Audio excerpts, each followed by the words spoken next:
berkorban di tempat lain atau negeri lain yang lebih membutuhkan. Maka di sini para ulama berbeda pendapat. Intinya adalah ada kelompok para ulama yang membolehkan, ada kelompok yang lain yang tidak membolehkan. Yang membolehkan yaitu dari kalangan mazhab Hanafi, mazhab Maliki dan lain sebagainya. Yang tidak membolehkan yaitu dari kalangan ulama mutaakhirin, ulama masa kini seperti Syekh Shalih Fauzan, Syekh Muhammad bin Shalih Al-Utsaimin dan yang lainnya. Dan pendapat yang kuat adalah digabungkan pendapat antara yang melarang dengan yang membolehkan. Intinya adalah bahwasanya memang tidak ada larangan, ya, berkorban di daerah lain. Kita tinggal di Pasuruan, tapi misalnya mertua ada di luar Jawa, maka boleh nggak kurban kita transfer ke luar Jawa? Jawabannya hukum asal orang berkorban di tempat tinggal. Kenapa? Karena ada sunah-sunah kaitan dengan kurban. Apa tadi? Menyembelih dengan tangannya. Kalau nggak di tempat sendiri kan tidak terlaksana.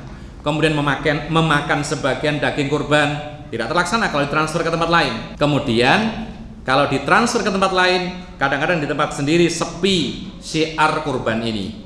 Makanya para ulama mengatakan, apabila di tempat lain itu sangat-sangat membutuhkan, kemudian di tempat kita tinggal sudah melimpah daging kurban yang disembelih, maka saat itu boleh dikirim ke tempat yang lebih membutuhkan. Kenapa demikian? Karena ingin memberi manfaat kepada orang-orang yang minim hewan kurbannya, dan juga sebagai pelajaran buat orang-orang yang kaya di sana untuk menyembelih. Ini jawaban yang paling tepat. Kesimpulannya, menyembelih di luar daerah atau mentransfer kurban ke tempat yang jauh, maka hukum asalnya tidak dilakukan kecuali ketika di tempat lain itu lebih membutuhkan, kemudian di tempat pribadinya dia sudah melimpah daging kurban, baru boleh. Jadi jangan ditransfer semua, misalnya dari Indonesia semuanya dikirim ke Palestina, sehingga di Palestina akhirnya melimpah, di Indonesia sepi. Jangan. Atau di daerah kita harus ada yang berkorban dan merasa cukup atau dicukupkan dengan kurban yang ada di tempat kita,